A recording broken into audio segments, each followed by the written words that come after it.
saka wakadivida both sides by 9p squared minus v, 9p squared ush 9p squared ush minus v, they will cancel each other.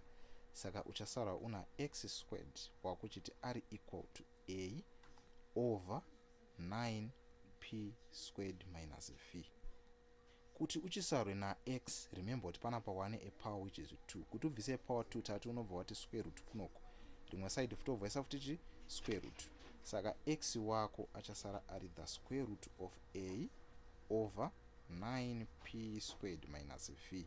Wakashika so wakapedza panapa, you leave your answer like this, which means your x uchawana ari the square root of a over 9p squared minus v.